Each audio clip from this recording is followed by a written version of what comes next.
Right, are we ready? We are. Great. Well, the first thing I want to say is that today is a very special day. It's not my birthday. No, it's your cousin's birthday. Of course, happy birthday, Jason. Jason, happy birthday. He was born the day before you and you've been best friends for life. So today is the 9th of March. This is the day we're recording. And tomorrow is the 10th of March, which means it is your birthday. And that's the day that this is going to be released. So, Jamie, happy birthday to you. Happy birthday to you. Thank you very much. From all the podcasters and me. Thank you. Oh, right. So here we are. And where are we? We are in the port of Tarakan. Yeah. So this is in Indonesia. We have properly checked in. We really are here. We've got the stamps and the passports. Yes, that's right. Because last time we were sort of in the middle of the process and then we did 5 days quarantine. Well, and that was in Nunukan, which is on the border of Malaysia. Well, we've now made progress. We are now in Tarakan. It wasn't without its headaches, but we'll perhaps talk about those two nightmares from hell in a moment. We'll do that in a minute, but first of all I want to address the elephant in the room, which is you always going on about ambient sounds. Yes. And I don't know if anyone can hear, there is a boat going past right now as I'm talking, but what I want to say to you is this, and this is what I think, and this is what all our listeners think: they like ambient sounds. Not one person has said, oh, I hate your podcast because I can hear stuff going on in the background. Not one. Instead, most people have said, or everybody who has made a comment has said, I love the ambient sounds. It makes me feel I'm in the cockpit with you, enjoying all the sounds with you. Well, I'm twitching here. I have so many things to say to address, but the first thing I'm going to say is this is the last time I am going to mention background noise. Hooray. I'm not going to talk about it ever again. However, I mentioned Tarakan. It is an extremely busy port. In fact, I think this is perhaps the busiest place we have ever anchored in literally years. I agree. We have chosen what appears to be the busiest bit of the whole port as well. I think it's just busy everywhere.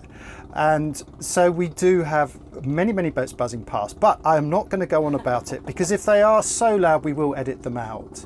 But I wanted to comment on Kurt Ambrose's comment he left behind. He said, background noise is not bothersome. You hear it because you're on a boat. And that's a fair point because the lav mics we're wearing are picking up our voices, but perhaps not this boat that's going past right now. Yeah. Whereas we can obviously hear it in this cockpit, it's echoing around. So I appreciate that. He actually said, we're listening through a microphone. So I mean, you can do that. You can use a microphone as a speaker. So that's how he's listening to it. Okay. But I have to say, as an editor, I use monitor headphones. So I've got some Audio-Technica headphones, and these are designed to bring out every single sound that you can hear. So when I'm editing, I can hear it, but I think it does depend how you listen to the podcast. Some people can't hear the background noise. Yeah. So I think that is fair enough. Okay, I think, but when he says he's listening through a microphone, he means he's listening through our microphones. He's not in the cockpit. Isn't that what he means? He can't listen through a microphone. Kurt, what do you mean? Are you listening through a microphone or are you listening to our voices? Or did he mean headphone and right microphone? Perhaps, but he said you talk about background noise on every episode, but we don't care. Hooray! So from here on in, and just for you, Kurt, I'm never going to talk about it again. And if any of you have any complaints about the background noise in Tarakan, the world's busiest port, that's it. I'm done. So I just want to say something about Tarakan. It looks really interesting. We haven't been ashore yet. We arrived yesterday after 10 hours, just before the dark, but we will go in. We're going to spend 2 or 3 days here. What's great is the welcome we got, because as we came in, Port Control got on channel 16 to each of the boats and spoke to us. And instead of having to go to the harbour master and present documents and all this nonsense, they said, oh, just send them over on WhatsApp, gave us the WhatsApp number. So that made life really easy for us. And then he proceeded, once he had us on WhatsApp, to send us lots of photos of nice places to see. Never been anywhere where a harbour master's done that, have we? I mean, the harbour master, normally they're tucked away in their office and they don't want anything to do with you unless you're in there with your boat documents. But he was sending us through pictures of, apparently there's an Australian War Memorial here from the Second World War, so we want to learn a little bit more about that. Yeah, and so 99% of his communication was tourist attractions in Tarakan. Obviously just so happy that we're here. Incredibly welcoming, just wonderful. And all these little boats that keep hovering around us, they're all doing work. They're off to do their jobs, whether it be fishing or ferrying people back and forth. But they're coming past, having a good look in, but with full of smiles and great curiosity. Because when you think about it, this is not a cruising destination. No. And they probably very rarely see yachts, don't you think? Sorry, so. Sailboats. I think a couple of rallies in the past they come through here, don't they? So they might see the odd sailboat, but exactly as you say, they won't have seen anything for a long while. So we're perhaps a bit of a novelty, but hey, isn't it great to be back in Indonesia? I mean, being here and seeing all these people smiling and waving and slowing down to greet us, Harbour Master sending us tourist attractions by WhatsApp, it just reminds me how much I do love Indonesia and the Indonesians. Me too. I mean, we've arrived here. We don't know how long we're going to be here and don't even know where exactly we're going to go. We're kind of leaving it open. If we find somewhere we love, we'll stay a little bit longer. We want to try to get to Raja Ampat, but who knows, we just don't, it's not just about going to the tourist destinations, being part of this whole Indonesian community. I couldn't agree more. I love these guys. We've forgotten, hadn't we? Anyway, so enough of all that. It was great that you read that comment out, by the way, because I've had a real problem trying to copy and paste comments, so I'm very short on comments this week to read out, but that was a good one. Yes, we should just explain that we did have internet in Nunakan. It seems as if we used up all our data. We haven't been ashore, so we're quite restricted on data. I don't actually even know how we're going to upload this podcast, to be honest. But we do need to go ashore and address that. So as a consequence, as you say, it does mean we've been limited in what comments we can actually copy and paste. Yeah, so we read them all, of course, and we try to reply pretty much to all of them whenever we can. So we're going to just kind of wing it this time. Normally we talk about the previous two. So we had, on Sunday we had episode 292, which was all about lots of stuff, but it was about us sailing and getting away, but it also included problems with our B&G repeaters, which we discuss and show on camera, and also the water pump failure, which you dealt with.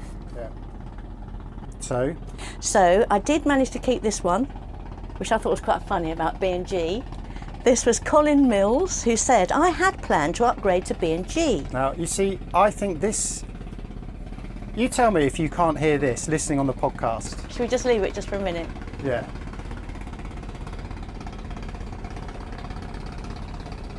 That's loud. Yeah, that's louder. I think I'm louder. Hello, I'm Liz. And I'm Jamie. Welcome to Follow the Boat, in which we discuss what it's really like to give it all up to live on a boat. And go travelling around the world. We've been doing it since 2006 and we're still at it. Each week we talk about our latest YouTube videos. And about boats, sailing, travel or anything else which floats into our heads. And if you leave a comment we like, we'll give you an answer and a name check. Peace and fair winds. Right, sorry about that, Liz. I did insist on editing that boat out because that was way too loud. So please continue. Yeah, before I was so rudely interrupted, Colin Mills says this. I had planned to upgrade to B&G when the time comes, but I've seen so many B&G failures and a seeming lack of concern by B&G that I will either stick with Raymarine or try Garmin.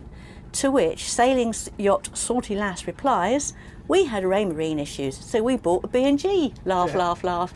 I thought that was a great comment, and I think that says it all really, because you never can tell.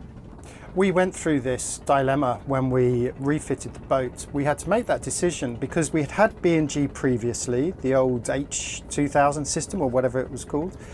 And the thing that was going through my mind was Raymarine and how much Raymarine has how many more service points it has around the world versus B&G. So that was one of my concerns. But talking to people who had Raymarine back then, there were so many people who said, I've had nothing but problems with it. Stick with B&G, they have a good reputation.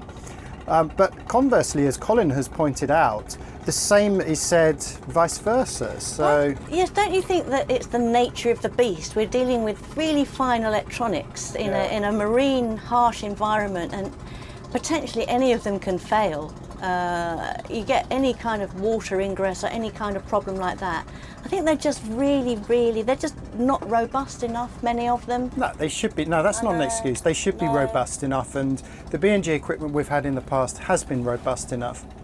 I think Colin's point, though, about lack of care or service is a good one. Yeah.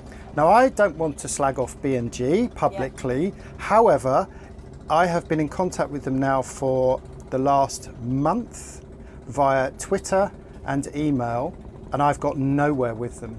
They just haven't replied to my email. So on Twitter publicly, they said, oh, send us an email. So I sent them an email, and it comes back with that auto-generated service ticket thing. We'll be in touch soon.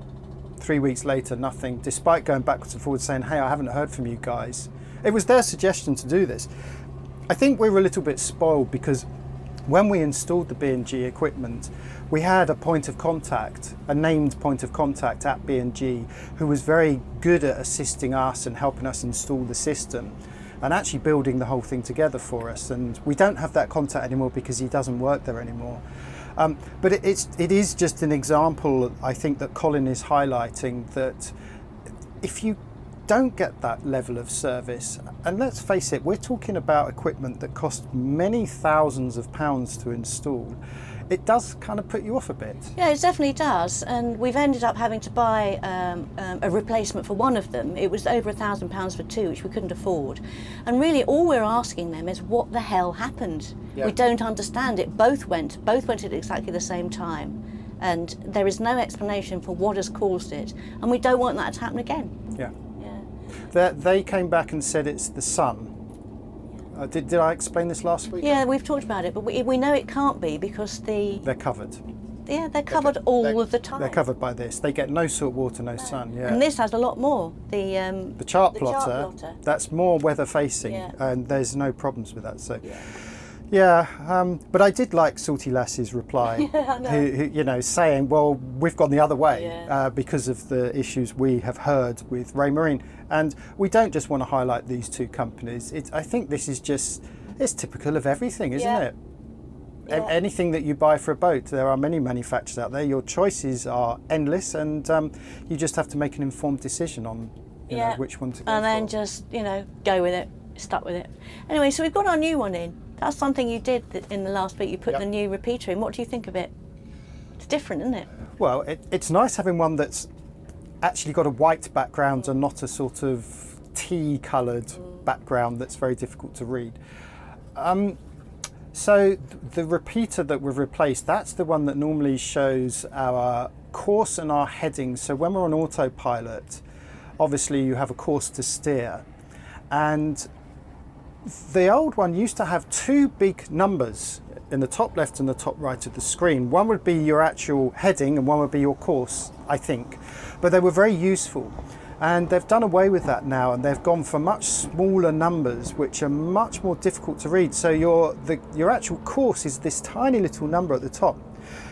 Now, I'll admit, I haven't RTFM, read the flipping manual yet. So there may be other pages we can pre-program. The other thing is the rudder count. So I can't see it, so small. I can't see it. I think you definitely do need to read that manual, because I'm sure that you must be able to take the repeater and have it display exactly the way you want to. Yeah. We've got to give that a try.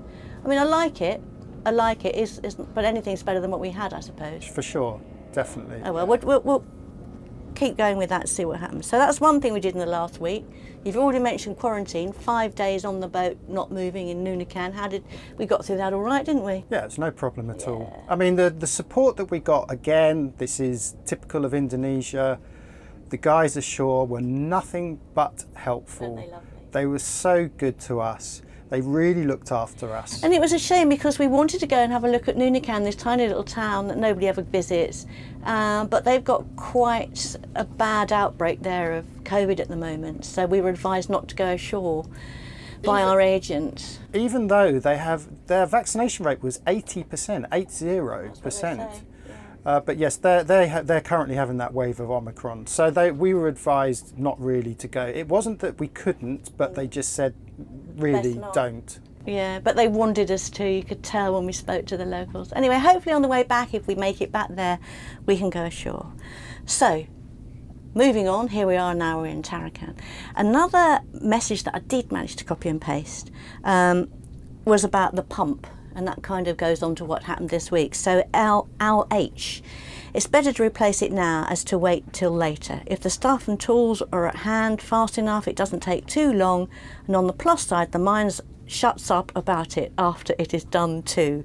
Okay, not the most perfect English, I should have read that first, but yeah, the gist being if you've done it, it's sorted, you haven't got to worry about it anymore. So that you did, and it was great. Yeah, and I think he has a very good point there that, you know, those little jobs, they niggle. Yeah.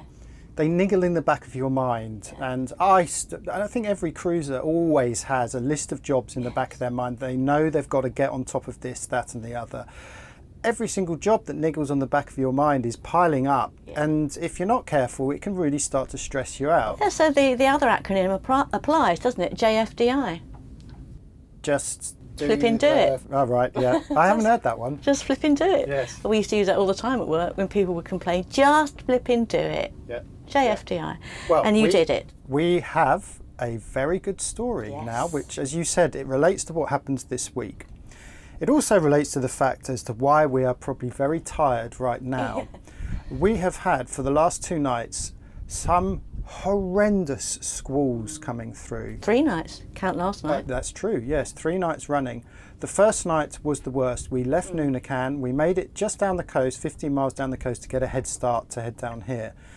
And we anchored in the best place we could get protection from the predicted northerlies, which we did.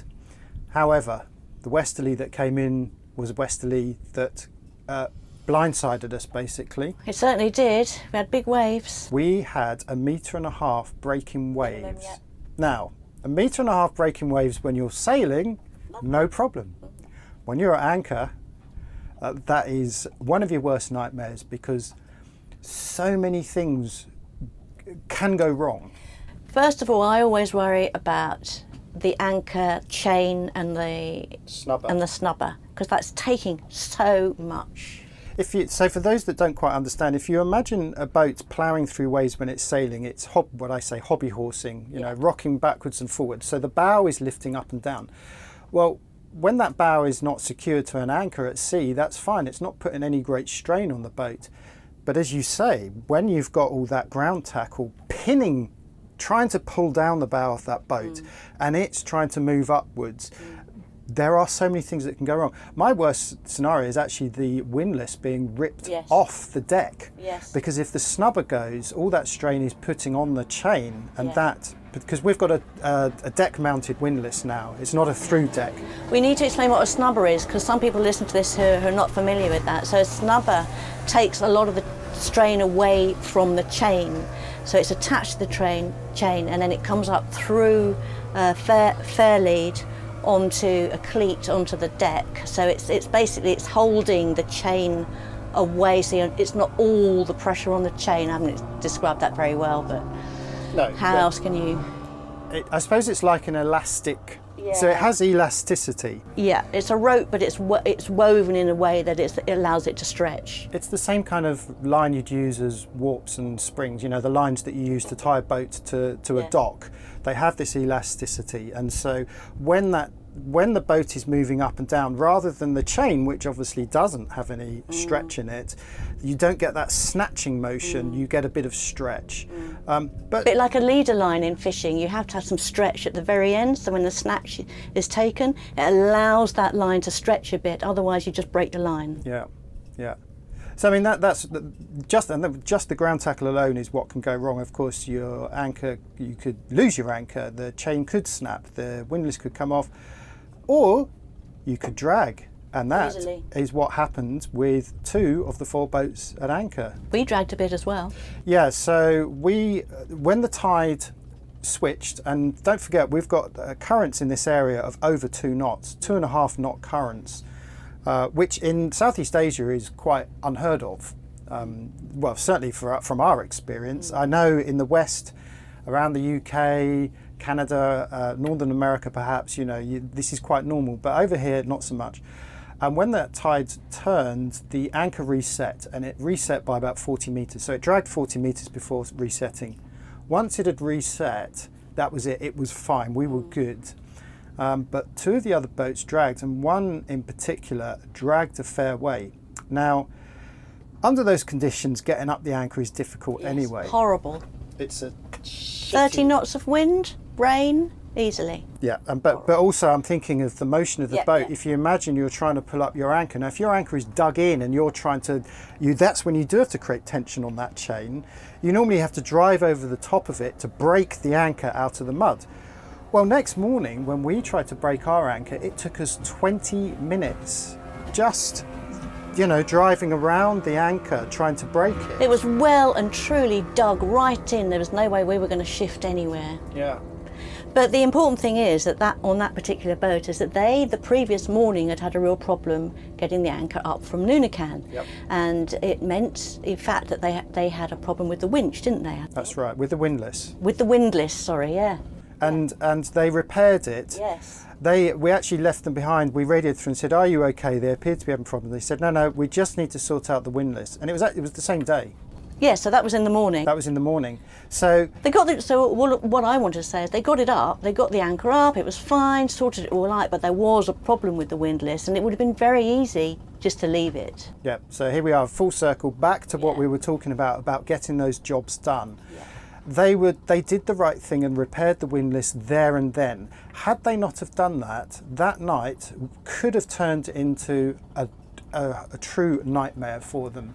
So they did the right thing. They just got on the case with the job. Yeah, so as soon as they knew that there was a problem, they were able to get the anchor up. They were able then just to motor into wind while they looked around for a new spot a bit further away from land, further away from the rest of us. And they found themselves a new spot and they were okay and they anchored well. Yeah. There's a few lessons to be learned from that one night there. There were four of us, and we were anchored. We weren't anchored close together, but under those conditions, I think one of the first lessons is give each other lots and lots of space. Try and put out at least 4 times, if not 5 times scope. Yeah. So for those that don't understand, the general rule of thumb is 3 times scope. This means if you're in 10 metres of water, you put out at least 30 metres of chain to allow for that movement. As a rule, we always put out at least 4 times scope. Yes, or 5. Or 5 if you can. The general saying is it's no good to you in the locker, get the chain out on the seabed, yeah. The other useful lesson to be learned was to keep the AIS on, because I actually asked Daryl on Freycinet to put his AIS on, and he did, and so that meant I could actually monitor rather than trying to judge is he moving. And as you've said, in the dark everything looks that much closer. By monitoring him on the chart plotter with his AIS, I could see he did not budge one single bit, and it was really useful having his AIS on there. Yeah, it was. So that was quite a night. That was the first night. That was the first night. And that was one hell of a storm. None of us got much sleep. So we were on anchor, we were in the cockpit the whole time, monitoring where we were, looking at our track, checking the AIS. But it wasn't a full-blown storm. It was short-lived, wasn't it? So 2 or 3 hours. So most of these squalls, our experience previously, a squall whips through in half an hour, but I think these are big systems that come off the land, and they seem to last about 2 or 3 hours. Yeah. That's a long time to be bouncing up and down, and So we were very tired, and none of us got much sleep that night. And then next day, of course, we had to do the same distance again, about 40 miles. Now at this point, if you look on a map or a chart down this east coast, it's all estuaries and rivers. And so you're contending with rising and falling tides and big masses of water coming off the land. So there are currents, strong currents going in both directions. So there's never a good time to go, because you're always going to encounter the current going the wrong way at some point. So we had to leave really early. We had to leave before 6, I think even earlier than that, in order to cover the distance, assuming that we wouldn't make our average of 5 knots. Well, we were making 2.5 knots at certain points. And so we came into this second anchorage, and that was heading towards land west. And we were doing 2.5 knots for what felt like all day, but Yeah. it was probably 2, 3, 4 hours, I think, going at that speed. And eventually we dropped anchor, and then we went through the same thing again that second night with another squall. This time though, we all anchored at half a mile apart from each other. Oh gosh, and we got through that, and we didn't have the rain coming in through the back, because that was the other thing that was night it did. So it was wind against tide, so the chain is running backwards and the boat's Yeah. trying to point in one direction, and then the weather's pushing you in the other direction. Where the rain came straight into the cockpit. We had to go down below. It was very hot and steamy. It was very hot because, of course, the engine had been on all day. So, and then we have to close all the hatches in the boat. So now you're down below in a very hot boat with no air, and it's doing this. It's bouncing up and down. It's not nice at all. It really isn't. But eventually, I don't know if the tide turned, but something happened, and the boat was at least able to point into both wind and waves. And that was much nicer, and that was quite peaceful. Well, relatively speaking, where the boat is still hobby horsing and Yes. bouncing up and down, but at least it's doing it in the right. Yeah, it's not going direction. against the wind. It's got the Yeah. wind with it. Oh gosh, I mean, yes, no, going into wind was better. It's when the wind. Oh, anyway, enough of all that. And then yesterday we had another long day, because the estuary to getting to this port, we were just making 2 knots, and then we were watching the tide. It's going to turn, and all of a sudden it turned, bang, up to 5, 6 knots. Well, we hit 6.5. We Yeah. didn't touch the revs on the engine, and we No. went from 2.5 to 6.5. Yeah. And yesterday's journey was difficult because, as you say, we had to avoid all the shallow patches. So we ended up doing a big horseshoe shaped track Yeah. in order to avoid the shallow patches in the middle. So you're almost doubling the distance, and then you're halving the speed. So It was 6 of one, half dozen of the other.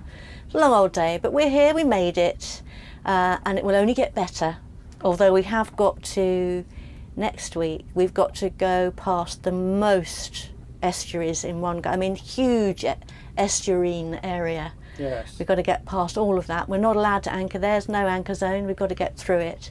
So I reckon we should go out as far as we can and go south that way. Although you're even considering just leaving altogether. The reason why I said that is, sometimes I love this lifestyle. I love cruising, but it's not perfect all the time. No. I get down sometimes, and those situations are what get me down the most, is when I haven't had much sleep, I wake up exhausted, I'm already tired, and then you have another shitty day of slow, laborious motoring, only to drop the hook in the evening and then just get battered for a second night running and not get much sleep. That's when I get down, and I just think, why are we doing this? Shall we call this the Whinge podcast? Yes.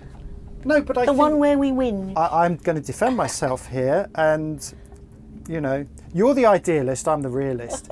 There are days when it is like this. There are, but we have to rise above it, my dear. Yes, and of course the aim is to get somewhere beautiful. And hey, this place is. This is great. Yeah. But I keep telling you, the next place, we can't ignore it. The next place is supposed to be one of the best dive spots in the world. We're in the Coral Triangle. It's got the most amount of sea life. There are beautiful things to see, so it'd be a shame to miss that out. I think we have to get there. Do you agree, or maybe you disagree? Leave a comment for us on Twitter @Followtheboat. So for the last 10-15 minutes we've been talking about all of these places and locations. Yes. And I think for a lot of people, they're probably wondering, where the hell are you talking about? Yes. Now, David Clark in last week's podcast said it would have been nice if you had a chart on the table to point out where you are talking about, actually. And it's a good point, David, but he wrote this under last week's podcast. And what we have to remember is this is a podcast.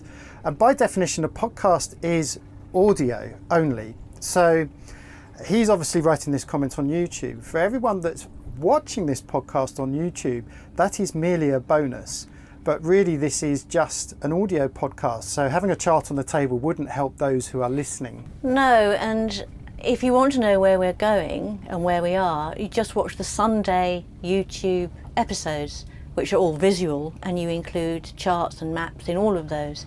And we also say out loud, and I think last week I did say, look it up, it's here, this is the name of it. So this is Tarakan, Tarakan.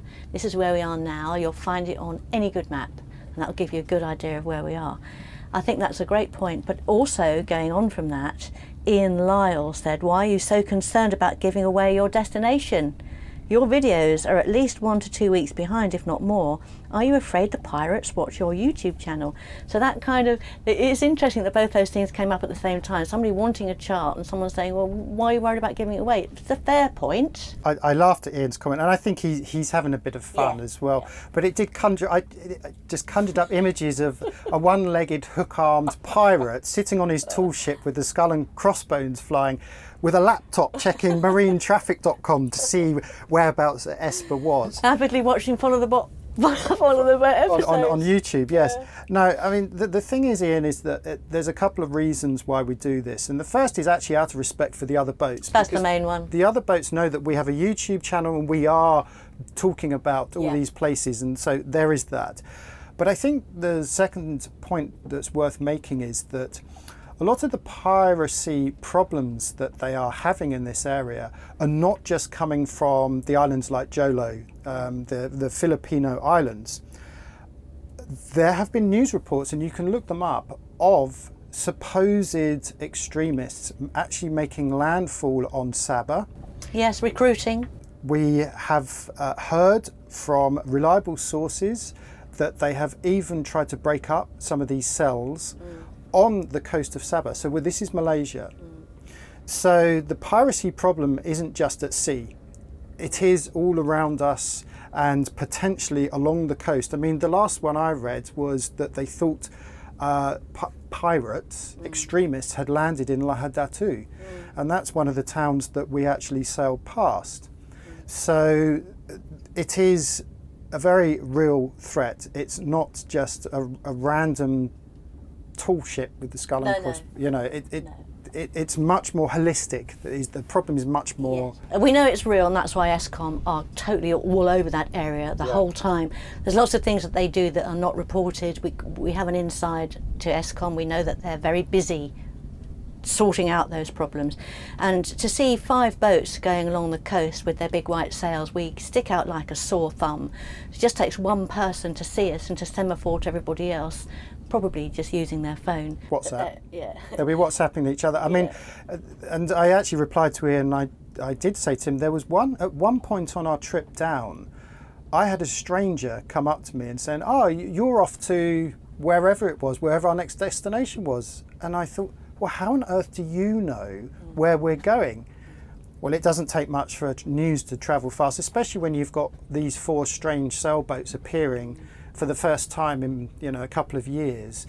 That's obviously going to generate some interest, and that kind of news can travel to the wrong people. Yes, it can. So it is something we do have to take seriously. This is one of the world's hotspots, so I think we did the right thing. But of course now we're past that part of the world, and we're heading further south. We're getting away from the dangerous area, hopefully, touch wood. We still will be very mindful of what's going on out at sea and keeping a lookout, but from now on, podcasts and episodes will include details of where we are.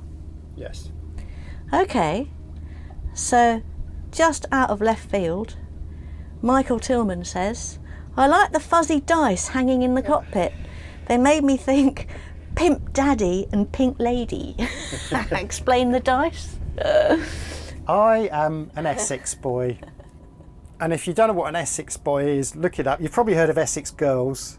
Well, Essex is a place in the UK. It's a county in the UK, and it's famous for a few things, not least its historical relevance to the world, but also fluffy dice is something that an Essex boy would have hanging, flashing the cash from his Ford Capri or perhaps a Ford Mark I Escort. He'd have fluffy dice. So it's a hang up from my Essex boy days. Yes. So we have a black pair and a white pair. They were given to us as a gift, weren't they? Did you buy them? I can't remember. So these ones were a gift. I had a pair of full size, because these are mini fluffy dice. I had full fluffy dice, and I hung them from the boom when we very first bought the boat, and you were incredulous. You hated the idea. Because I'm not an Essex girl. Yes. I mean, I love them. I think they're great. So you won't be able to see them here on the podcast, but if you watch one of our episodes and you see inside the cockpit, they're very clear. You can't miss them. Yes. I like that. I just wanted to get that one out there. And then another person on YouTube, Jerome Herbert.